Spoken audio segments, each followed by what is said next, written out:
యూట్యూబ్లో టీవీలో ఎవడైనా బాగానే కనపడతాడు, నీకేం తెలుస్తుంది? సాధ్యమైనంత ఉత్తమంగా తయారై కదా కెమెరా. ఇంకొంత నాకులాగా ఎట్టబడతాడు ఎవడు కూర్చుంటాడు కెమెరా ముందుకు వచ్చి. నేను మొన్న మస్కర్ పోయిన తర్వాత, నేను ఒక మీటింగ్కి వెళ్ళిపోయిన తర్వాత అక్కడ వెనకాల ఒక రూమ్ ఉంది. ఆ రూమ్లో తీసుకెళ్ళి, మళ్ళీ రూమ్ ఎందుకంటే పర్లేదు అన్న టైం ఉంది రండి అన్న. సర్లే కూర్చొని కాఫీ గట్ట ఎత్తాడేమో అంటే అని అక్కడ కూర్చోబెట్టి, మీరు రెడీ అవ్వండి అన్న, నేను మళ్ళీ వస్తాను. రెడీ అవ్వటం ఏందిరా? నేను రెడీ అయ్యి వచ్చే, ఏంటి ఇట్టగే చెప్తా వాక్యం అన్నాడు. నాకు బ్యాగ్ ఉండిద్ది ఎప్పుడు, ఓ చేత బట్టలు కూడా పడతాయి బైబిల్తో పాటు, అందులో పెట్టుకొచ్చాను సూట్ అనుకున్నాడు వాడు. ఇక అది వేసి కొంచెం తగిలించి కొంచెం అంటాను అనుకున్నాడు. అన్న మీరు తయారవ్వండి పర్లేదు, నేను తయారయ్యే వచ్చాను కదా అంటే, ఏంటి ఇట్టగే చెప్తా వాక్యం అన్నాడు. ఉన్న పొలంగా తీసుకెళ్ళారు, మొత్తానికి వాక్య పరిచయకి సమయం ఇచ్చారు. ఎవడ ముఖం లేగల తేడాగా చిరాక చూస్తున్నాడు ఒక్కొక్కడు. ఉన్న స్థాయిలోంచి నెక్స్ట్ లెవెల్కి దేవుడు పెంచేటప్పుడు కొన్ని పోతాయి. పోనీ గాడిదలు గోత్రాలు వస్తాయి 12, విమర్శించింది చాలు, కామెంట్లు చేసింది చాలు, ఆత్మీయులతో పరిశుద్ధులతో కలిసిపో, సహవాసం చేయి, నీవు కూడా దేవు కృప వచ్చుద్ది, నీకు కూడా దే ఆత్మ వచ్చుద్ది. ఆదివారం వచ్చి వెళ్ళిపోతున్నాడు, నీకు ఏమవుతుంది ఆశీర్వాదం? ఉపవాసకోవటానికి రావు, తేలుకోవటం లేదు, పరిచయం లేదు, సభలు అంటే అన్ని టయానికి రావటం, ఫ్యాను చెయ్యరు, కూర్చోవటం అనగానే పోలీసుని చూసి దొంగోడు పారిపోయినట్టు పారిపోవటం ఒక కొంపకే. పాస్టర్ గారిని గెలవో, పాస్టర్ మన గెలవో, ఎవరికి వందనాలు చెప్పో. ఎంత స్పీడ్కి వెళ్ళిపోతుంది భక్తులు. ఏం చేయాలి? ఏం లేదు, అన్నం చల్లారిపోద్దని. రోజు టైం ప్రకారం నాన్ స్టాప్గా గ్యాప్ లేకుండా వారం అంతా తిన్నావుగా. ఆదివారం ఒక గంట లేట్ అయితే ఏం పోయింది? మా నాన్నగారు అనేవారు ఆదివారం గురించి, పచ్చలు ఎందుకు పెట్టాము ఆదివారం కోసం, వచ్చే చర్చి కదా కూడా అంతే.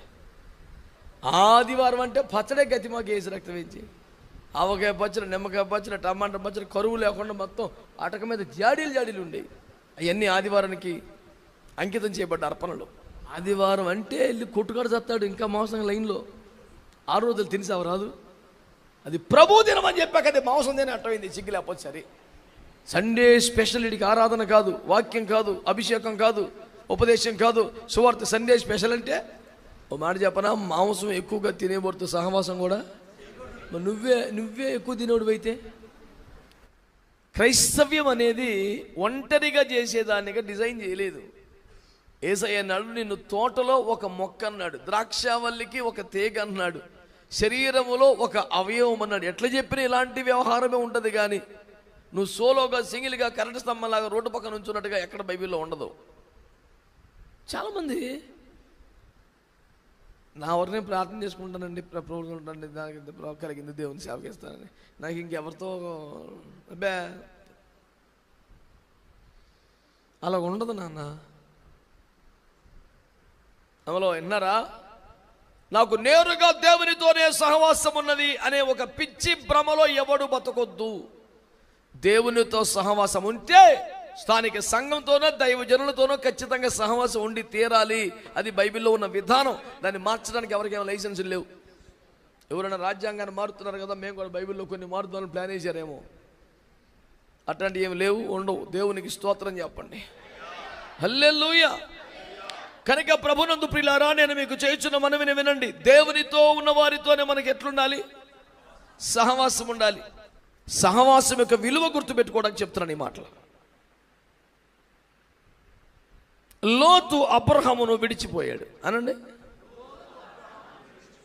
అక్కడ ఒక తమాషా మంచి మాట ఉంటుంది బైబిల్లో. ఆదికాండం 13లో లోతు అబ్రహామును విడిచిపోయిన తర్వాత దేవుడు అబ్రహామును దర్శించాడు. ఈడు పోతే దరిద్రం పోయింది అన్నట్టుగా యేసు రక్తం ఏం చేయం. అబ్రహాముకి దేవుని దర్శన వాక్యం దొరికింది, దేవునితో సంబంధం కొనసాగుతోంది. హెబ్రోన్లో కూడా అరవేసుకున్నాడు. వ్యవహారం అద్భుతంగా ఉంది. మెల్కీసెదెకు గారు ఇంటికి వచ్చారు, యెహోవా వాక్యం ఇంటికి వచ్చింది. ఈయనకే ఉండవక్కలేదు, గుడిచి నుంచి బయటికి తెచ్చాడు, బేభత్సం చూపించాడు. అబ్రహాం గారికి వచ్చిన లాస్ ఏం లేదు, అన్ని ఆశీర్వాదాలు తప్ప. కానీ లోతు గారి పరిస్థితి ఏంటి? ఆయన పోయాడు, ఆయన భార్య పోయింది, ఆయన పిల్లలు పోయింది, మొత్తం ఎత్తుకెళ్ళిపోయాడు అవతల రాజు గారు వచ్చి. అన్న వస్త్రాలకు వెళ్తే ఉన్న వస్త్రం పోయిందిట. ఎవరికి? లోతుకి. తన తమ్ముడు చెరపట్టబడ్డాడని వినబడి మళ్ళీ అబ్రహాం గారు వచ్చి యుద్ధం చేసి వెళ్ళి విడిపించిందాక దిక్కులేదు. నువ్వు మంచి ఉత్సాహంగా మొత్తం ప్యాక్ చేసుకొని సరదాపడి వెళ్ళిపోయావు, కానీ వెళ్ళిపోయి సాధించింది ఏమిటి? చెర, అవమానం. నీపై ఆధారపడిన భార్య బిడ్డలను కూడా, ఆడబిడ్డలను కూడా కాపాడుకోలేనంత ఒక బలహీన స్థితి. మమ్రేను వదిలిపెట్టి, సింధూర వనాన్ని వదిలిపెట్టి, హెబ్రోన్ను వదిలిపెట్టి, అబ్రహాము కూడా వదిలిపెట్టి 3 ఆడబిడ్డలు వెనక నడిచారంటే ధైర్యం నువ్వేగా. వాళ్ళ పరిస్థితి ఏంటి ఇప్పుడు? శత్రువు వచ్చాడు, మొత్తం కబలించి పట్టుకెళ్ళిపోయాడు, చెరలో పెట్టేశాడు.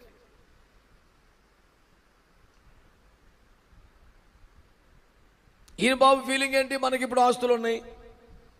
చిన్నప్పుడు అమ్మ బాబు లేనప్పుడు అన్నీ తానే పెంచి పెద్ద చేశాడు, కాదంటలేదు. కానీ ఇప్పుడు మనకు కూడా కొంత కష్టార్జితం, మనకు కూడా కొంత పని చేసాం, మనకు కూడా కొంత ఆస్తులు ఉన్నాయి, పశువుల కాపురులు ఉన్నారు, పశువుల మందలు ఉన్నాయి. నా అంతా నేను బ్రతకగలను. ఇంకా ఆయన గారి నీడలో నే బ్రతకవలసినంత అవసరం ఏమీ లేదు. దేవుడు మమ్మల్ని కూడా ఎంతగానో బలపరిచాడు.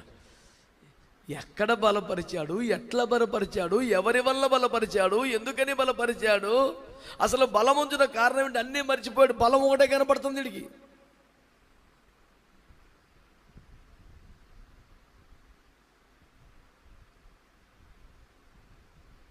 బలం ఒకటే కనపడితే అట్ట, బలానికి కారణాలు కూడా కనపడాలిగా.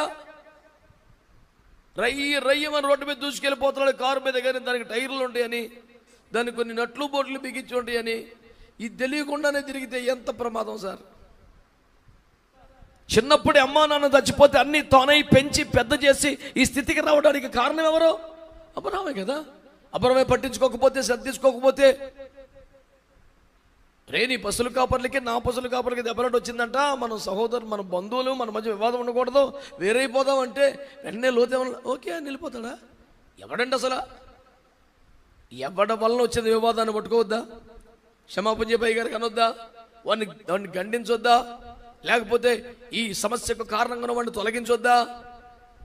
సహవాసము సంబంధము దూరం అవ్వకుండా సమస్యను పరిష్కరించుకోవడం తెలివా? నేనేమంటానంటే ఎప్పటి నుంచో మనోడు కడుపులో ఆ మూమెంట్ ఉంది. ఇక్కడ ఎంత కష్టపడ్డా, ఎంత తిప్పలు పడ్డా, ఎంత పని చేసినా అయ్యగారు అంటే అందరూ ఆయన దగ్గర చేతులు కట్టుకుంటారు, కానీ మన ఎవరు పట్టించుకుంటాడు? అదే మనం సపరేట్ అయితే మనం కూడా అయ్యగారు అంటారు. అది ఇక్కడ ఈ మరి చెట్టు కింద మనల్ని ఎదగనివ్వరు.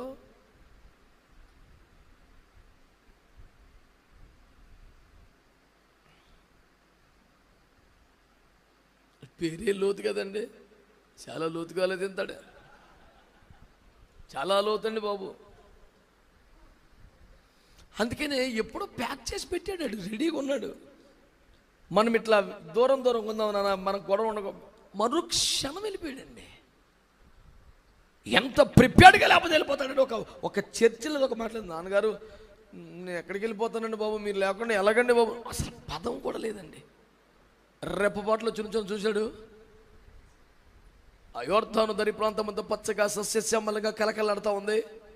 అయితే నేను ఈ ప్రాంతం సెలెక్ట్ నువ్వు పచ్చని ప్రాంతం అంతా తీసేసుకుంటే, చూడండి ఎవరో జ్వరపడ్డారు కూటంలోకి. యేసు రక్తం ఏం చేయం, సైలెంట్లో పెట్టడమో స్విచ్ ఆఫ్ చేయడం అనే ఒక మంత్రం వాడవలసిందే. దేవునికి స్తోత్రం, హల్లెలూయా. మీరు గమనించారా? పచ్చని ప్రాంతం అంతా సెలెక్ట్ చేసేసుకుంటే, మరి అబ్రహాం గారికి రాళ్ళు రప్పలు మిగిలితే న్యాయవాండి పెద్ద ఆయనకి, నేను కాపాడినోడు కదా, పెంచినోడు కదా, పోషించినోడు కదా. అయ్యో నాన్నగారు పచ్చని ప్రాంతాలు నేను వెళ్తానా? ఛాన్స్ వచ్చింది మనకి. అరే ఇప్పుడే మనం తెలివి చూపించాలి. ఆయన నోటి ఆయన అన్నాడు వెళ్ళిపోమన్నాడు. రెండోది, నువ్వేది తీసుకుంటే ఫస్ట్ ఛాన్స్ ఇదే, నువ్వు వదిలేసింది తీసుకుంటా అన్నాడు. హల్లెలూయా. పచ్చని మొత్తం అలాగాయి. ఎంత లోతండి బాబు ఈ మనిషి, చాలా లోతండి బాబు. ఇప్పుడు ₹1,00,00,000 మాట చెప్తాను విను. సొదొమలోకి వెళ్ళాక లోతు చెడిపోయాడా? తన భార్య బిడ్డలు ఎవరు చెడిపోయారా? అగ్గి పరిశుద్ధంగానే బతికారు. స్వయంగా యేసు ప్రభు అపోస్తులు చెప్పాడంట. వాళ్ళతో సంభాషణ ఉన్నప్పుడు పేతురు అంటాడు, ఆ నీతిమంతుడు లోతు సొదొమలో జరుగుతున్న కామ వికార చేష్టలను బట్టి నీతిగల తన మనస్సును నొప్పించుకుంటూ బతికాడంట. అంటే పాపము చెయ్యలేదు, పాపములో పడలేదు, కనీసం పాపాన్ని యాక్సెప్ట్ చేయలేకపోయాడు. మనసు ఇంత ఘోరమా బాబు, ఇలాంటి ప్రవర్తన, అయ్యి బాబు ఇంత ఘోరమా అని రోజు బాధపడేవాడట. ఏ మాత్రం ఇంత లోకపు మురికి అంట నివ్వని పరిశుద్ధత. చర్చలు ఎవరికైనా సాధ్యమే, సియోన్లో అందరూ సూపరే. సొదొమలో పరిశుద్ధంగా ఉండటం కష్టం కదా. లోతు ఎలాంటోడు, లోతు భార్య బిడ్డలు ఎలాంటి వాళ్ళు, సొదొమలో కూడా పరిశుద్ధంగా ఉన్న వ్యక్తులు. అన్నింత పరిశుద్ధంగా బతికినారు కదా, వాళ్ళకి ఏమన్నా మేలైందా? ఆ ఉప్పుస్తంభం అయిపోయింది. వాళ్ళు భ్రష్టాతి భ్రష్టులు, నీచాతి నీచులు అయిపోయారు. ఈ మనిషి ఒక పేరు చెప్పడానికి వేస్ట్ ఫీలోగా అయిపోయాడు. ఎవరైనా ఏరుకోరి లోతు పేరు పెట్టుకుంటాడు, కొడుక్కి మినిస్ట్రీకి పెట్టుకుంటారు లోతు మినిస్ట్రీస్ అని. ఎవడు అల్లటప్ప కూడా సొదొమలో కూడా పరిశుద్ధతగా నిలబడిన అగ్గిలాంటి మనిషి అండి.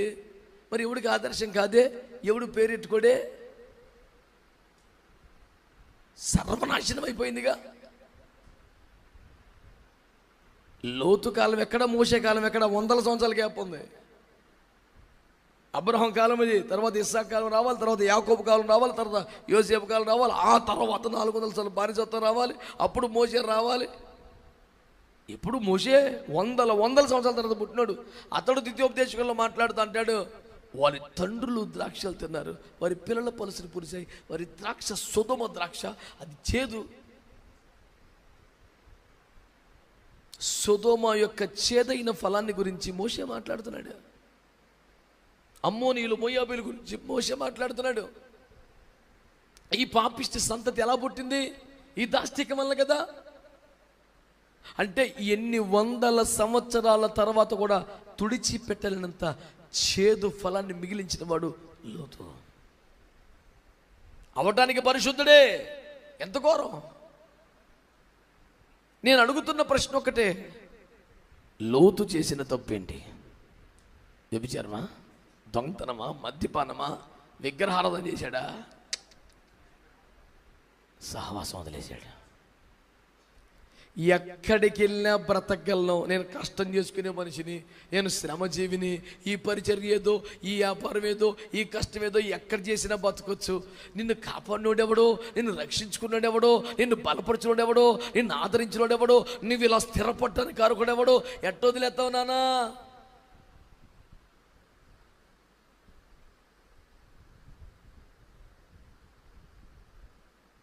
ఎగరటం గంతులు ఇటు నుంచి అలా హుషారుగా ఉంటుంది, కానీ ఎగిరి ఎంతసేపు ఉంటావు? సెకండ్స్లో మళ్ళీ నేల మీదకి రావాలి. అట్టాగా ఉందని కోరుకుంటే అది మూర్ఖత్వం, బుద్ధిహీనత. భూమి మీదకి తొందరగా రాకూడదు అనుకుంటే 5 అంతస్తులు ఎక్కి దూకాల. కొంచెం లేట్ అవుద్ది, కానీ మరి నేల విడిచిన పనులు చేయొద్దు. ఇక్కడ పాఠం ఏంటి? అబ్రహాము సహవాసం వదిలిపెట్టడమే లోతుకి శాపంగా మారింది. నేను మళ్ళీ చెప్తున్నా, అబ్రహాము సహవాసం వదిలేసిన తర్వాత కూడా లోతు పరిశుద్ధుడే. సొదొమలో కూడా పరిశుద్ధతను కాపాడుకున్నాడు. అబ్రహాం, లోతు మిస్ అయిందల్లా అబ్రహామును మాత్రమే, అబ్రహాముతో సహవాసాన్ని మాత్రమే. సొదొమ రాజులు నీకు ఫ్రెండ్స్ అయినా, నువ్వు అక్కడ జడ్జిగా తీర్పులు తెచ్చే రేంజ్కి వచ్చినా, నువ్వెంత సంపాదించినా అబ్రహాము సహవాసానికి ఏది సాటి రాలేకపోయింది. పరిశుద్ధుల సహవాసానికి మించింది లేదు. మీకు ఇంకో మాట చెప్తా, అబ్రహాము సహవాసాన్ని, పరిశుద్ధుల సహవాసాన్ని మిస్ అయిపోయిన లోతేమో ఇంత మిజరబుల్ ఎండింగ్, దారుణమైన ముగింపుకు వచ్చేసాడు. అదే అబ్రహాంతో దగ్గరగా బతకడానికి ఇష్టపడిన ఎలియాజరు ఏ రేంజ్కి వచ్చాడు? అబ్రహాము తండ్రి అయిన దేవునితో పోల్చబడితే, ఇస్సాకు ప్రభుని యేసుక్రీస్తుతో పోల్చబడితే, ఏకంగా దేవుని పరిశుద్ధాత్మతో పోల్చదగిన క్యారెక్టర్గా ఎదిగిన వాడు ఎలియాజరు. మరి ఏమి రేంజ్కి వచ్చేసాడు రా బాబు ఎలియాజరు. ఇంకో మాట చెప్పనా, ఇస్సాక్ గారికి సంబంధం చూడటానికి అబ్రహాం గారిని వెళ్ళమని చెప్పాడు. అబ్రహాం గారు ఎలియాజర్కి వెళ్ళమని చెప్పారు కదండి. చెప్పినప్పుడు ఏమన్నాను అబ్రహాం గారు? నా కొడుకుని తీసుకెళ్ళక, నేనేమో రాలేను, నా కొడుకునేమో అంటే ఇప్పుడు నిర్ణయం ఎవరు తీసుకోవాలా? బా, ఏమి రేంజ్ సార్ అది. అంటే ఎలియాజర్ ఒక అమ్మాయిని సెలెక్ట్ చేస్తే మళ్ళీ ఇస్సాక్ గారు నాకు నచ్చలేదు, నేను ఒకసారి మాట్లాడాలి, ఫోటో చూపించు, నెంబర్ పెట్టు, ఇవి ఉండవు ఇక. What's wrong in that? It is good to have some understanding even before marriage. కదా నోరు ముత్తే మంచిది, నీకు తెలియమండిపోనని.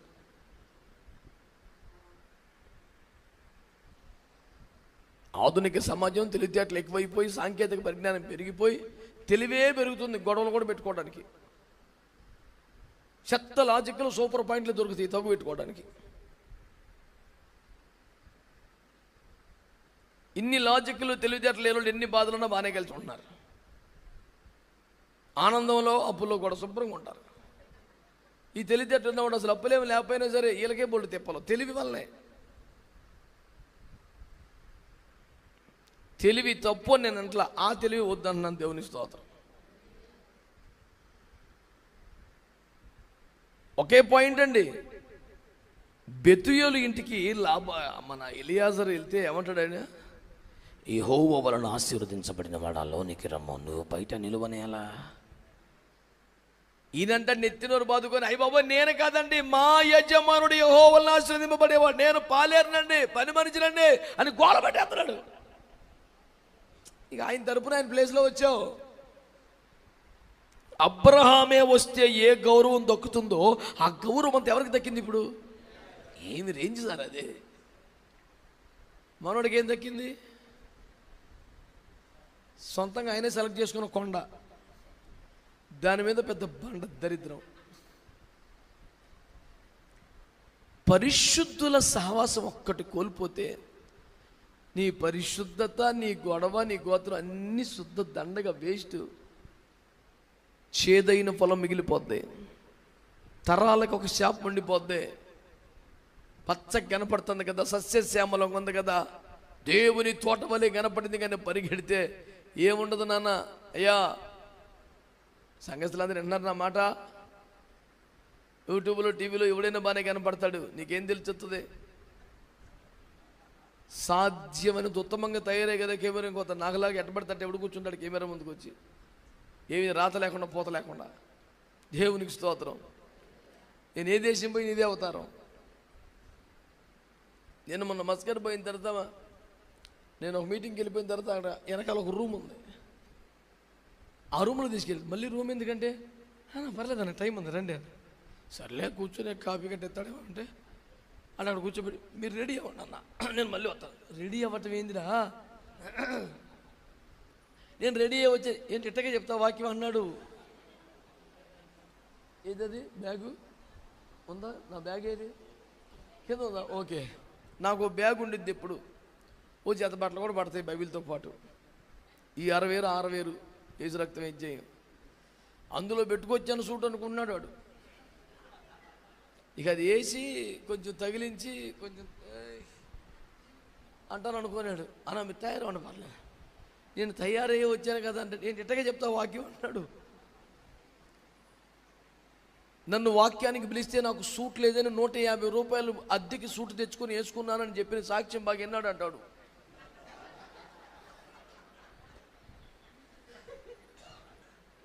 ఎక్కడ ఇండియా నుంచి మస్కట్ వస్తాడు సూట్ లేకుండా అని. నన్ను అసలు సూట్ లేదన్నాడు, రానెత్తి నాకాల రూమ్లో పెట్టాడు నన్ను. నువ్వు తయారవన్నా అంటాడు. నేను తయారే ఉన్నా, ఇదేం తయారీ? నువ్వు కావాలంటే చెప్పు, నీ సైజులు మా చర్చలో ఉన్నారు, 2 తీసుకొస్తానంటున్నాడు. నీకు దండం అయ్యా, మన అవతారం ఇదే. చాలా పెద్ద చర్చ అన్న, యాంగ్లికన్ చర్చ అన్న, ఇక్కడ చాలా విషయం. మారు మనుషులండి సైతానా పాదలకు ముందు, అసలు నిన్ను పంపినటువంటి దుర్మార్గుడు ఎవడరా, వాడిని పిలిపిట్టు అన్నాను. సౌండ్ మారాకప్పుడు అడిగి అడగకున్నాడు. అరగంట మెయింటైన్ చేసా చాలా నిదానంగా లొంగల.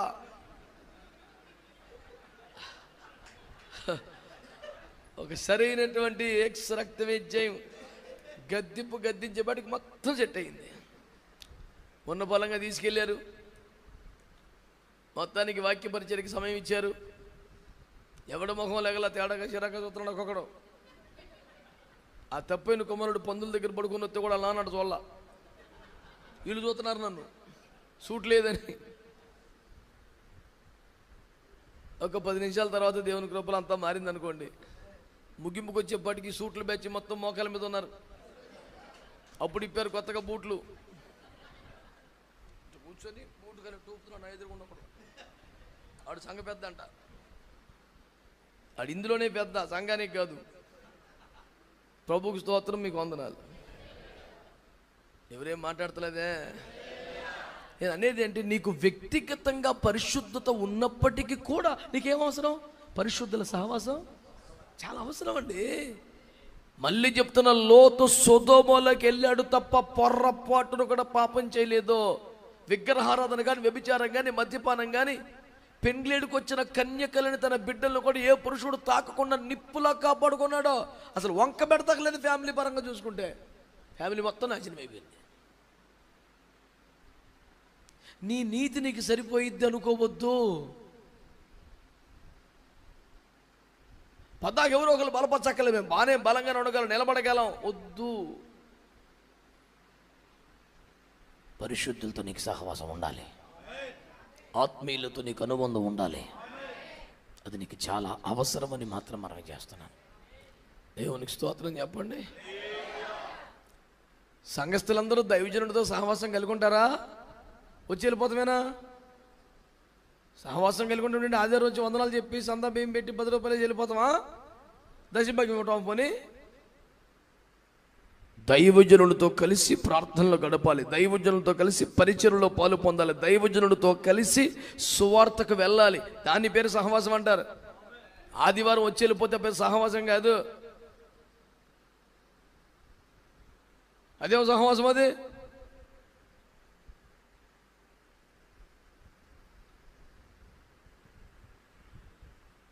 సమయము గడపని సహవాసానికి అర్థం ఉన్నదా? అసలు సహవాసం ఎట్లయింది?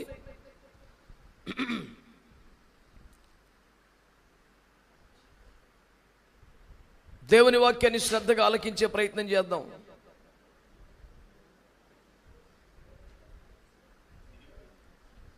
పర్లేదు, ఏమైపోద్ది.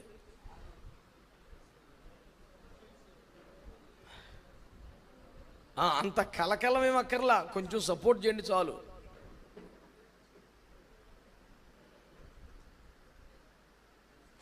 హల్లెలూయా. నాకు ఆ ఇబ్బంది ఉండదు సార్, గట్టి గుర్తు చేశారు నాకు. ఈ కొంచెం పెద్దోడు వస్తున్నాడు ఎందుకన్నా మంచిదని.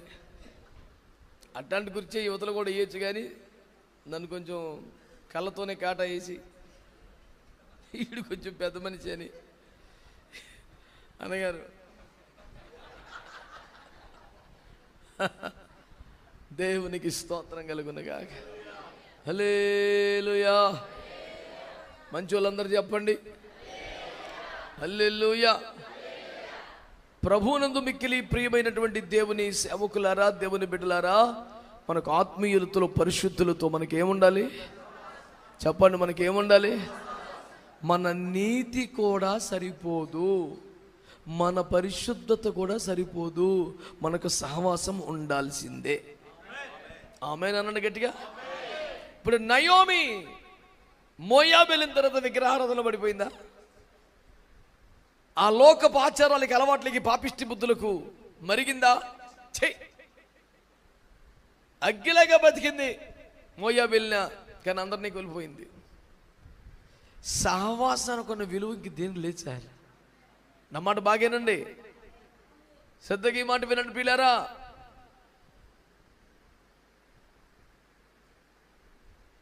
తన ఇంటిలోకి కొత్తగా అడుగుపెట్టిన విగ్రహారాధన కుటుంబాలకి సంబంధించిన రూతును కూడా ఆత్మీయురాలుగా మార్చగలిగినంత ఆత్మీయత నయోమి దగ్గర ఇంకా ఉంది. మోయాబులో కూడా ఆత్మల సంపాదకురాలుగానే బతికింది, కానీ కోల్పోయిన దాన్ని కోల్పోకుండా ఆపుకోగలిగిందా?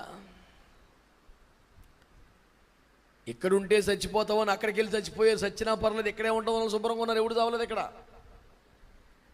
అమ్మో బెత్లెహేములో ఉంటే చచ్చిపోతాం అనుకున్న వాళ్ళేమో అక్కడికి వెళ్ళి చచ్చిపోయారు. చచ్చినా సత్తాం అనుకున్న వాళ్ళు ఎవడు చావలా.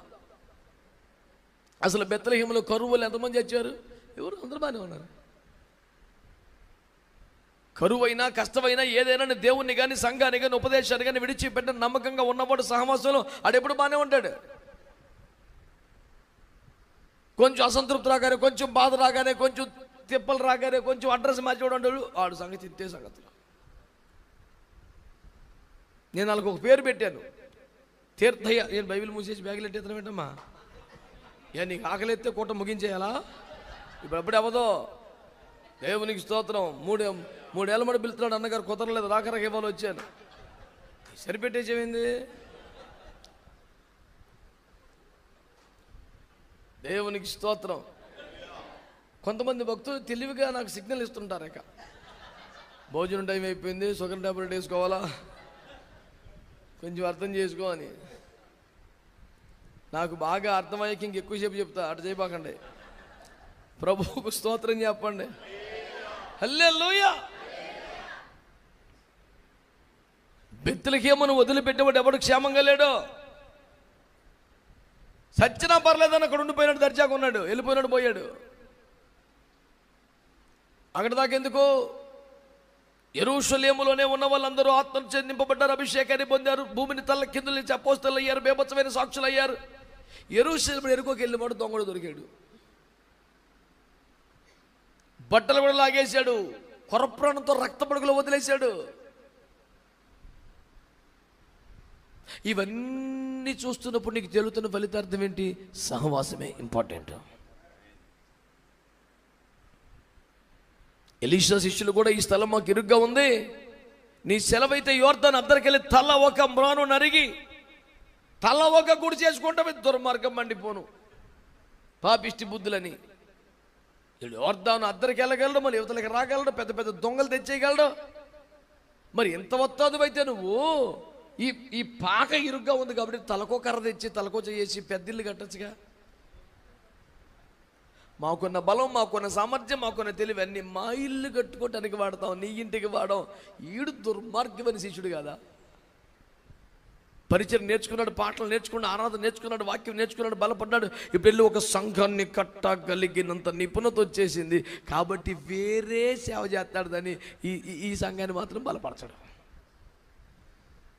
నువ్వు ఎంత సూపర్ మనిషివిరా నువ్వు నిజంగా. టైర్ కొట్లో మెకానిక్ షెడ్లు చేరినట్టే ఈడు పని వచ్చేదాకా ఉంటాడు, పని వస్తే వెళ్ళి పక్కన దుకాణం పెట్టేస్తాడు ఈడు. అయ్యా ఈ స్థలం ఇరుగ్గా ఉంది, తల ఒక కర్ర తెచ్చి పెద్దిల్లు కడదాం, అందరం హాయిగా ఉండి తనచ్చుగా. నువ్వు గుడిసెలో ఈ కుక్కిన మంచులు నువ్వు సావు, అలాగా మేము వెళ్ళి ఎవడిల్లు అడు కట్టుకుంటాం. ఏం దుర్మార్గం అండి. ఇప్పుడు ఇరుగ్గా ఉంటే తలకో కర్ర తెచ్చి తలకో చెయ్యేసి పెద్దిల్లు కట్టొచ్చుగా. అయ్యగారికి ఒక రూము, చుట్టుపక్కల రూములు కట్టుకోవచ్చుగా. ఇక్కడ ఎంత విశాలమైన గదులు కట్టినా మా హృదయంలో ఆనందించదగినంత విశాలం ఉండదు. ఇదికే అయ్యగారి సమక్షంలో 4ంటికి లేక స్తోత్రం ఈ సావులను ఎవడు చేస్తాడు? ఉపేక్ష అంటాడు, ఉపవాసం అంటాడు, వైరాగ్యం అంటాడు, చేతులు ఎత్తమంటాడు. ఇవన్నీ ఎందుకు? అదే మనం సపరేట్ అయిపోయి వేరే గుడిచి కట్టుకుంటే ఎప్పుడు లెగితే అప్పుడే వేకుజాం ప్రార్థన. వేకుజామున లేస్తే వేకుజాం ప్రార్థన కాదు, ఎప్పుడు చేస్తే అదే. ఇటు 9 దాకా పడుకొని ప్రభు అయ్యి వేక్కువనే నీ సన్నిధిలో.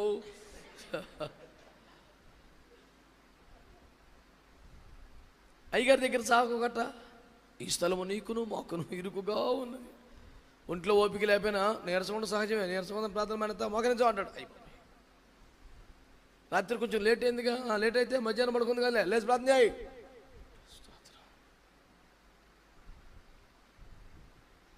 ఎంత కానుకొచ్చినా నీకు ఎంత అవసరం అంత ఖర్చు పెట్టు, వాదాడు బిడ్డ. అట్ట కదయ్యా, ఇవాళ దేవుడు కొన్ని డబ్బులు ఎక్కువ ఇచ్చాడుగా, మనిషికి తందూరి తినేద్దాం ఫుల్గా. అవసరమా? నువ్వు తిండి పోతే గొంతు కత్తి పెట్టుకో, నీ కడుపుకి సరిపడా ఆకలికి సరిపడా తిను, పిచ్చేసాలు అయిపోకు. ఇట్ట కాదు కానీ అరే మనం వెళ్ళిపోదాంరా. ఇదే పాట పాడి ఇదే ప్రారంభ ప్రార్థన చేసేది నేను, పాటలు పాడేది నేను, ఆరాధన నడిపి అయ్యి వచ్చి వాక్యం చెప్తాడంతే, మొత్తం నేనే అక్కడ.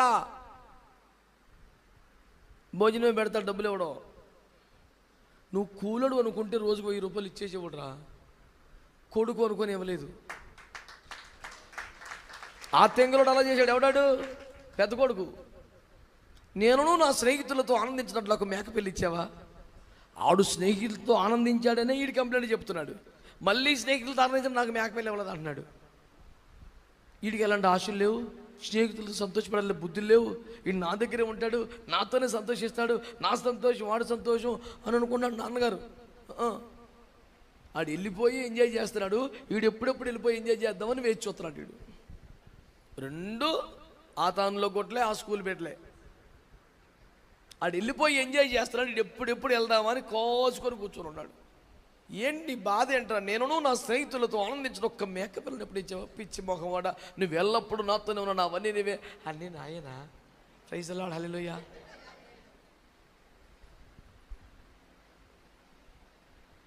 అంటే ఏ రోజుకి ఆ రోజుగా ఎప్పటికప్పుడు కూలి ఇచ్చేయట్లేదు కాబట్టి నాది కాదనుకున్నాడు. వాడు నిల్వ చేస్తున్నాడు రా, దాస్తున్నాడు రా, సిద్ధపడుతున్నాడు రా, భవిష్యత్తు నీదే కదరా అమాయకుడా. స్తోత్రం చెప్పరే. లోతు గారి ప్రాబ్లం ఏంటి? అధికారం లేదు, పెత్తనం లేదు. ఎలీషా శిష్యుల ప్రాబ్లం ఏంటి? ఇరుకు. నయోమి ఫ్యామిలీ ప్రాబ్లం ఏంటి? రొట్లు, తిండి. ఏది ఎట్టున్నా తిండి పర్ఫెక్ట్గా ఉండాలి, తేడా వస్తే మాత్రం కుదరదు. కొంత సభల్లో చూడండి, అద్భుతమైన సౌండ్, అద్భుతమైన పాటలు, శ్రావ్యమైన సంగీతం, శక్తివంతమైన అభిషేక ఆరాధన, మహిమగల ఉపదేశం ఎన్ని పెట్టినా లాస్ట్లో వంకాయ కూర పెట్టి ముఖం మారిపోతాం కొడికి. మీటింగ్స్ బాగానే పెట్టారు కానీ మరీ చీప్గా వంకాయ ఏంటండి చండాలంగా. If you don't have enough finances you would have tell me so that I can support you. వీడి మీటింగ్ అందరికన్నా ముందు వచ్చి సప్లిమెంట్ వీడు, కానీ అవసరమైతే 5,000 మందికి సరిపడా చికెన్ సప్లిమెంట్ చేస్తాడు వీడు. వీడి ఇంట్రెస్ట్ అందులో ఉంది, పరిచర్లో ఉండదు. వీడు తిండి బ్యాచ్ కదా. మన సహవాసం ఎవరితో? దేవునితోనా? చెప్పిందంత అదే మరి. దేవునితో ఉంటే చాలదో, పాస్టర్ గారితో ఉండాలని. మళ్ళీ దేవునితో కూర్చుంటారు చాలా ఇంటిగా. అనో దేవునికి స్తోత్రం. అందరూ స్తోత్రం చెప్పండి. అయ్యగారులకి, అమ్మగారులకి అందరికి వందనాలు. మన సహవాసం దేవునితోనూ దైవజనుడితోనూ ఉండాలి. పరిశుద్ధులతో, ఆత్మీయులతో మనకి సహవాసం లేకపోతే మన పరిశుద్ధత, మన నీతి ఏది కూడా వర్కౌట్ అవ్వదు, చాలా ప్రమాదం. మరి ఇందులో ఎవరిని సెలెక్ట్ చేసుకోవాలి? సింపుల్, దేవునితో ఎవరు ఎక్కువ సహవాసం ఉంటారో వాళ్ళతోనే ఉండు చాలు. దీనికి మళ్ళీ సీట్లు వేసి కూర్చోక్కర్లేదు, నువ్వు 10 మంది పేర్లు రాసి ఎవరికైనా 100 రూపాయలు ఇచ్చి సోది చెప్పించుకోబాకు. నా కుమారుడు నీ గాడే కరెక్ట్ అని చెప్తే అప్పుడు ఇక సీటీ పట్టుకుని వచ్చి ఆ మాట అర్థమైందంటారా? దేవునితో గడిపేవాడు కావాలి. ఎక్కువ సమయం వాక్యంతో, ప్రార్థనలో బ్రతుకుతున్నవాడు ఉన్నాడా? ఆ సహవాసం నీకు మేలు చేస్తుంది. ఆమేన్. చాలా అవసరం నీకు ఇవన్నీ, చాలా అవసరం. మరొక ప్రాముఖ్యమైన సన్నివేశం మీకు జ్ఞాపకం చేస్తాను. నూతన నిబంధనలో యెరూషలేము ఎరుకోకి వెళ్తున్న వాడికి ఎంత ఘోర గతి పట్టిందో మీకు జ్ఞాపకం చేశాను. సహవాసములో ఉంటే నీకు ఆశీర్వాదకరమని, సహవాసంలో లేకపోతే చాలా ప్రమాదకరమని, ఆత్మీయుల పరిశుద్ధుల సహవాసం నీకు ఆశీర్వాదకరమని ఇన్ని మాటలు చెప్పాను. నా మాట జాగ్రత్తగా వినండి. గబ్రియేలు అనే ప్రధాన దూత మరియమ్మ దగ్గరికి వచ్చి, నువ్వు కన్యకవి, నీకు ప్రధానమైంది, రేపో మాపో వివాహం అవ్వాలి, అయితే ఈలోపు నువ్వు గర్భవతిగా ఉండాలని దేవుని ఏర్పాటు, దేవుని వాక్యాన్ని గర్భాన్ని ధరించాలి, పరిశుద్ధాత్ముడి కార్యం చేస్తాడు. ఇవన్నీ చెబితే మారు మాట్లాడకుండా ఎంత నిందైనా, శ్రమైనా, అవమానమైనా ఆ దేవుని చిత్తానికి అప్పగించుకుంది కన్య మరియ. ఎప్పుడైతే తను అప్పగించుకుందో, సరేయ్యా అంటున్నప్పుడు గబ్రియేలు చెప్పిన మాట, కావాలంటే నువ్వు వెళ్ళి మీ బంధువురాలైన ఎలిజబెతును కలు, ఆమెకి ఇప్పుడు 6వ నెల. షాక్ ఉంది. మా పాస్టరమ్మ తమ తరగతి ప్రకారం వంతు చొప్పున యాజకత్వం చేశాక యూదయలో కొండల్లోకి సెలవుకి వెళ్ళారు అనుకుంటుంది తప్ప ఆమె నిండు గర్భిణీగా ఉంది. ఇప్పుడు సంగతి, మా పాస్టమ్మకి 90 years అండి, ఏం మాట్లాడుతున్నారు మీరు? అవును బిడ్డ, గర్భము ధరించుటకు అవకాశం లేని వృద్ధాప్యములు ఆమె ఉన్నది. కానీ దేవుడు ఆమెను జ్ఞాపకం చేసుకుని ఆమెను దర్శించాడు. ఆమెకి ఇది 6వ నెల.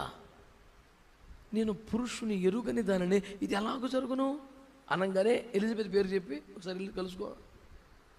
అంటే ఇది సహజంగా వచ్చిన గర్భం కాదు, లోకరీతిన కలిగింది కాదు. దేవుడు జ్ఞాపకం చేసుకోబట్టి, దేవుడు దర్శించబట్టి ఒక అద్భుతమే చేశాడు ఆయన. నీకు కూడా ఒక అద్భుతం చేయగలడు. అంటే నీలో, నీ ద్వారా ఒక అద్భుతం జరగబోతుంటే నువ్వు ఎవరి దగ్గరికి వెళ్ళాలి? నీకంటే ముందుగా నీలాగా ఆత్మచేత దర్శించబడ్డవారా, ఆత్మ కార్యమును పొందినవారు, అభిషేకమును పొందినవారు, దర్శనమును పొందినవారు, లోకములో ఒక మహిమకరమైన సేవకుని గర్భమును మోయిచున్నవారు, ప్రభువునకే మార్గము సిద్ధపరచగలిగిన వారిని ఆల్రెడీ మోస్తున్నవారు. అలాంటి వాళ్ళ దగ్గరికి వెళ్తే నీకేమన్నా విశ్వాసం ప్రోత్సహించబడుద్ది. రెప్పపాట్లో పరిగెత్తికెళ్ళిపోయింది అమ్మాయి.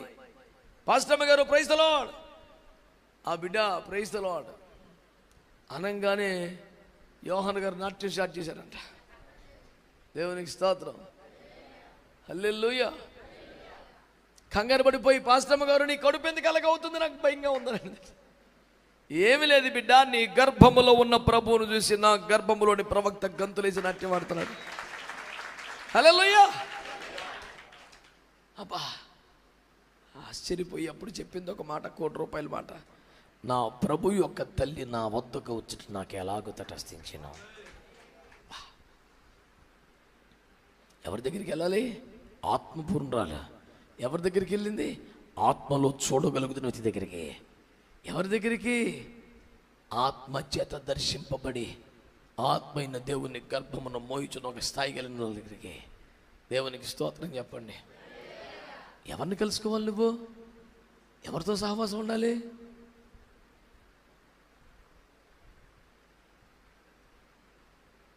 ఎవరు దేవుని ఆత్మచేత దర్శించబడ్డారా? ఎవరు దేవుని ఆత్మచేత నింపబడ్డారా? ఎవరు దేవుని ఆత్మచేత రాబో తరమునకు కరిపని ఒక దర్శనమును మోయిచున్నారో? నీకంటే ముందుగా పిలువబడ్డవారు, నీకంటే ముందుగా ఏర్పరచబడరు, నీకంటే ముందుగా దర్శింపబడ్డవారు, నీకంటే ముందుగా ఒక బలమైనటువంటి శక్తిని పొందిన వారు ఉంటారు చూడు, వాళ్ళతో కలువు. నీ విశ్వాసాన్ని ప్రోత్సహించబడుద్ది, నువ్వు బలపరచబడతావు. ఎవరు ఎమ్మెల్యే గారితో క్లోజ్గా ఉంటున్నారో, ఎవరి చేతిలో మంచి వ్యాపార దిగ్గజాల నెంబర్లు ఉంటాయో, ఎవరు కొంచెం రియల్ ఎస్టేట్ వాళ్ళతో బాగా క్లోజ్గా పూసుకొని తిరుగుతుంటారో, ఇక వాళ్ళందరూ నేర్కొని వాళ్ళతో తిరుగు.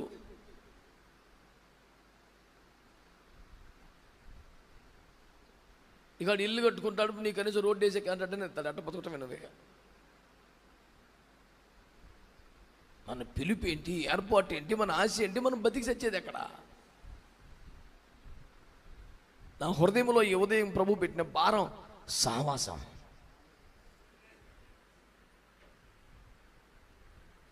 సహవాసం పేరు మీద ఎవరో ఒకరితో టచ్లో ఉంటాం కాదు తెలివి.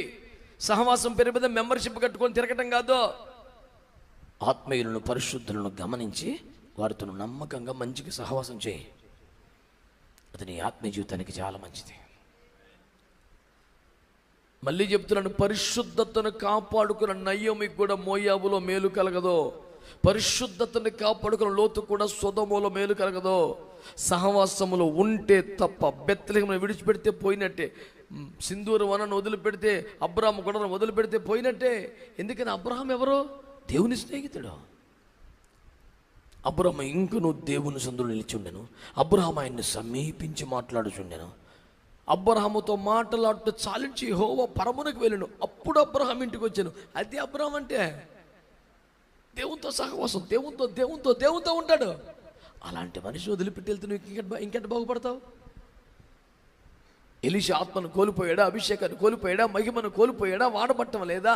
మనం ఎందుకు వెళ్ళిపోతాం ఎలీషా దగ్గర నుంచి? ఇరుకైపోయిందంటే స్వేచ్ఛ కావాలి, విశాలం కావాలి, ఏమనుకుంటే చేయాలి. ఒక నడిపింపు, నాయకత్వం, మేఘం కింద మోసే వెనక ఈయన నచ్చవు.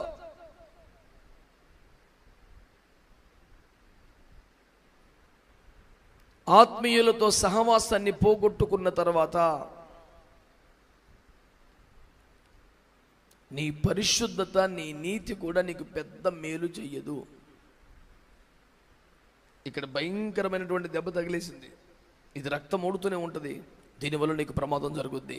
మిగతా అవయవాలన్నీ ఆరోగ్యంగా ఉన్న క్రమక్రమంగా బలహీనమైపోతావు, మొత్తానికి మోసం జరుగుద్ది. ఒక మాట చెప్పనా, లోతు కుదురుగా ఉండుంటే ఎలియాజరుకు దక్కిన గౌరవం ఎవరికి దక్కాలి? ఖచ్చితంగా ఆ స్థానం లోద్దే. కుదురు లేక పనికి మళ్ళీ నిర్ణయం తీసుకుని అట్టపోయాడు.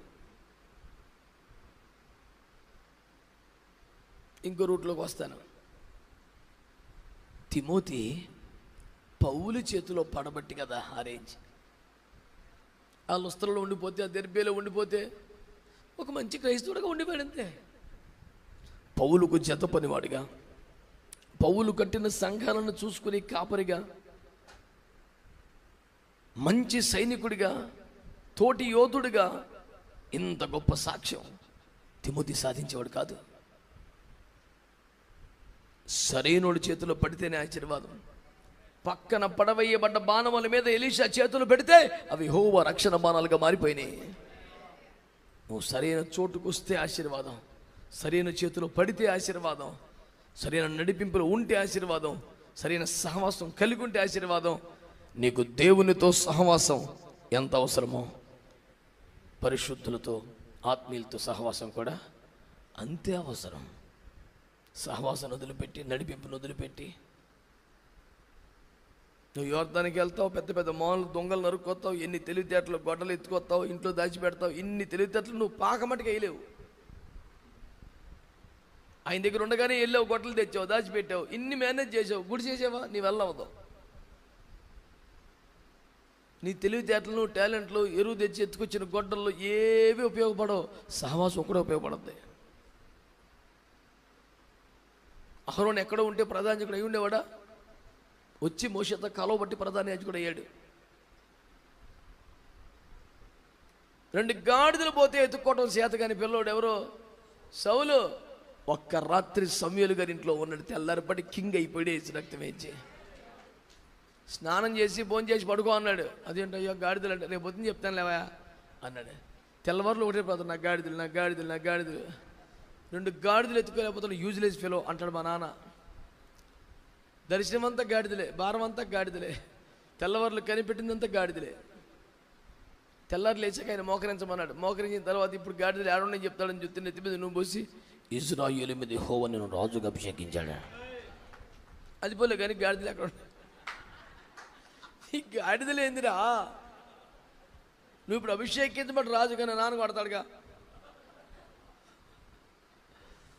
పాపం కొంతమందికి ఇక అదే అంతే ఉంటుంది దర్శనం, ఇంక పెరగదు. యాక్చువల్గా నేను గాడిదల గురించి బయలుదేరానయ్యా. గాడిదలు కనపడితే చాలు. గాడిదలు కాదు, నా దేశం నీ చేతిలో పెడుతున్నాడు దేవుడు. 12 గోత్రాల చేతిలో పెడుతున్నాడు దేవుడు. వాళ్ళ మీద అధిపతివి నీవు అంటే. పాపం చాలా మంచి గాడిదలండి అవి యాక్చువల్గా. వదిలేరా, నేను నెక్స్ట్ లెవెల్కి దేవుడు తీసుకెళ్ళేటప్పుడు కొన్ని పోతాయి. వదిలే నీవున్న స్థాయిలోంచి నెక్స్ట్ లెవెల్కి దేవుడు పెంచేటప్పుడు కొన్ని పోతాయి. పోనీ గాడిదలు గోత్రాలు వస్తాయి 12. రక్తమే జయం. ఇది కుర్చీ ఎక్కించా కూడా, అభిషేకం చేశాక కూడా నువ్వు పక్కన తిరుగుతున్నావు, చూసుకుంటా బైపాస్ చేసుకుంటా పోతున్నావు. వాళ్ళు ఎట్టే గురుతున్నారు, వాళ్ళు ఎట్ట మాట్లాడుతున్నారు, వాళ్ళు ఎట్ట అంటున్నారని దూరంగా నుంచొని వీడియోలు తీసుకొని కామెంట్లు చేస్తున్నావు. కానీ నువ్వు వాళ్ళతో కలిసిపోతే ఆ రేంజ్ వేరు.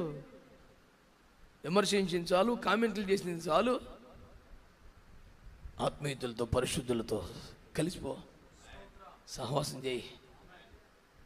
నీవు కూడా దేవ కృప వచ్చుద్ది, నీకు కూడా దే ఆత్మ వచ్చుద్ది, నువ్వు కూడా వాడబడతా. ఆమేన్. కూడా తిరిగి అపోస్తులు అయిపోయారు. సరే ఏం చేశారండి వాళ్ళు? ఎన్ని పుస్తకాలు రాశారు? ఒక్కొక్కరు ఎన్ని పరీక్షలు రాస్తే అయ్యారు? సరైన సహవాసం ఉంటే కింగ్ అయిపోతావు అంతే. దేవునికి స్తోత్రం కలుగునుగాక. లాస్ట్ అండ్ ఫైనల్ పాయింట్, యోధా ఇస్కరియోతు పోయాడు, మత్తయి గారిని చేర్చుకున్నారు. ఇతడు ఎందులో క్వాలిఫైడ్ అని అడిగారు. ఏమీ లేదు. యోహాను పరిచర్య చేస్తున్న దినములు మొదలుకొని యేసు ప్రభు ఆరోహణమయ్యేదరకు మనలో ఒక్కడిగా ఉంటూ మన కూడా తిరిగినాడు కనుక అని పెట్టేద్దాం అన్నాడు. ₹1 ఈ 12 మందికున్న పిలుపు లేదు, దర్శనం లేదు, ఏర్పాటు లేదు, ఏమీ లేదు. అయినా పిలవబడ్డ వీళ్ళతో పాటు కూడా తిరిగేసేవాడంట. అరే నీకు ఎందుకురా, నిన్ను పిలిచాడా అని. నేను కూడా వస్తానని. పిలవబడ్డ వాళ్ళం మేము మీ వెనకాల ఉంటానని. ఈ పిలుపు లేదు, ఏర్పాటు లేదు, గౌరవం లేదు, ఏమీ లేదు. కూడా పడితే సర్లేదా అని. పిలువబడ్డ వారికే గౌరవం అన్నీ ఉన్నా, ఏ గౌరవం లేకపోయినా వెనకాల తిరిగి ఇష్టం, యేసయ్య అంటే ఇష్టం, సేవ అంటే ఇష్టం, వెంబడించమంటే ఇష్టం. పిలుపు లేదు, ఏమీ లేదు. అకస్మాత్తుగా ఏకంగా అపోస్తలుడికి పిలువబడ్డాడు. అప్పటి నుండి మత్తయ్య ఆ 11 మందితో చేర్చబడి అపోస్తలుడిగా లెక్కింపబడెను. 12 సింహాసనం ఒకటి కొట్టేశాడు. అంతే, వేసి రక్తం ఇచ్చి ఏం చేసి కూడా తిరిగి ఆదివారం వచ్చి వెళ్ళిపోతున్నాడు. నీకు ఏమవుతుంది ఆశీర్వాదం? ఓ ఉపవాసం కొట్టడానికి రావు, స్త్రీలు కొట్టడం లేదు, పరిచయం లేదు, సభలు అంటే అన్ని టయానికి రావటం, ఫ్యాను చెయ్యరు, కూర్చోవటం అనగానే పోలీసుని చూసి దొంగోడు పారిపోయినట్టు పారిపోవటం ఒక కొంపకే. పాస్టర్ గారిని గెలవో, పాస్టర్ మన గెలవో, ఎవరికి వందనాలు చెప్పో. ఇంత స్పీడ్కి వెళ్ళిపోతుంది. భక్తులు ఏం చేయాలి? ఏం లేదు, అన్నం చల్లారిపోద్దని. మళ్ళీ చర్చిలో ఈయన లోకం శాశ్వతమైంది కాదో, ఇదంతా నశ్వరమైందే, పరలోక రాజ్యం ఆమేన్ ఆమేన్ అంటది ప్రసంగానికి. మళ్ళీ మరి ఆమెన్ చెప్పి కెట్టపరిగెడతావు తిండికి. రోజు టైం ప్రకారం నాన్ స్టాప్గా గ్యాప్ లేకుండా వారం అంతా తిన్నావుగా. మరి ఆదివారం ఒక గంట లేట్ అయితే ఏం పోయింది? మా నాన్నగారు అనేవారు ఆదివారం గురించి, మై పచ్చలు ఎందుకు పెట్టాము? ఆదివారం కోసం వచ్చే చర్చికి అని కూడా. అంతే, ఆదివారం అంటే పచ్చడే గతి మాకు వేసి రక్తం ఇచ్చి. ఆవకాయ పచ్చడి, నిమ్మకాయ పచ్చడి, టమాటా పచ్చడి, కరువు లేకుండా మొత్తం అటక మీద జాడీలు ఉండేవి. అవన్నీ ఆదివారానికి అంకితం చేయబడ్డ అర్పణలు. ఆదివారం వస్తే ఏదో చేసా దింపడమే కిందకే. ఆదివారం అంటే వెళ్ళి కొట్టుకాడు చస్తాడు ఇంకా మోసంగా లైన్లో. 6 రోజులు తినిసావు రాదు. అది ప్రభు దినం అని చెప్పాక అది మాంసం తిని అట్టయింది, సిగ్గు లేకపోతే సరే. 6 రోజులు నాన్ స్టాప్గా మేసింది చాలేదా అయ్యగారులకి? ఆదివారం ప్రభు దినం, ఏదో గడి గారి ప్రభు సేవలో ఉందాం, ఇవాళ ఎక్కువ ప్రార్థనలో ఉందాం, ఎక్కువ ఆరాధనలో ఉందాం, పనికి మళ్ళీ తినమే రేపు చూసుకుందాంలే, ఇవాళ పరిచయలో. Sunday special. ఇడికి ఆరాధన కాదు, వాక్యం కాదు, అభిషేకం కాదు, ఉపదేశం కాదు, సువార్త. సండే స్పెషల్ అంటే అది. సహవాసం దేంతో? ఓ మాట చెప్పనా, మాంసం ఎక్కువగా తినేబడుతూ సహవాసం కూడా. మరి నువ్వే ఎక్కువ తినేవాడు అయితే అంటే ప్రపంచం అసహించుకోవాల్సిన వ్యక్తి నువ్వేనా?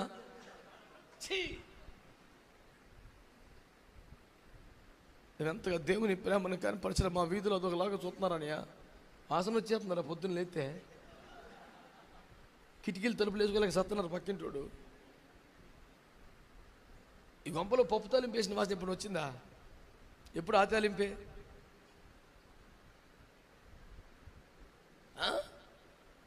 3 o'clock బిర్యానీ అంట, 4 o'clock బిర్యానీ అంట, ఫేమస్ అయిపోతుంది. ఇదివరకు గుంటూరు ఐఎఫ్జేకి ఒక దినం, విజయవాడ ఐఎఫ్జేకి ఒక దినం ఏర్పాటు చేశాం.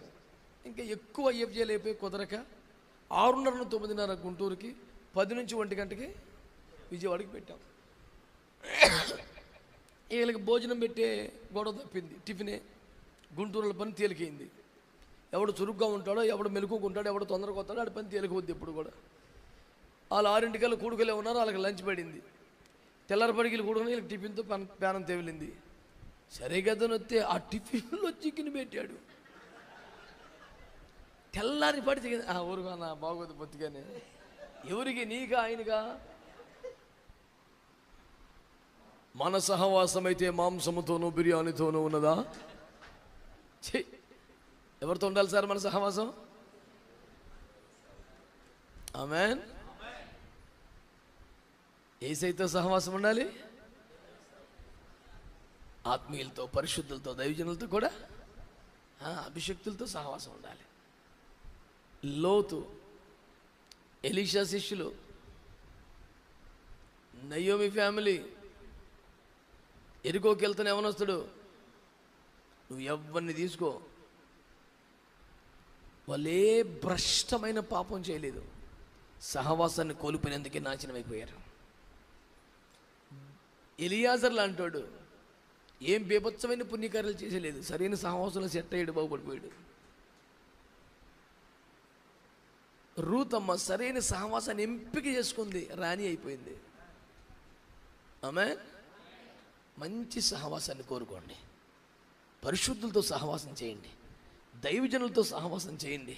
ఎవరు పిలుపు కలిగిన వారో, దర్శనం కలిగిన వారో, ఆత్మ కలిగిన వారో, ఇప్పటికే దేవుని చేత నింపబడిన వారో వాళ్ళతో సహవాసం చేయండి. మీకు, మీ సేవకి, కుటుంబాలకి అది ఆశీర్వాదం. దేవుడు మనందరినీ ఒక ఆత్మీయ అభిషిక్త సహవాసాలతో ఆశీర్వదించునుగాక. ప్రార్థన చేసుకుందామంటారా? తల్ల ఉంచి కళ్ళు మూసుకోండి.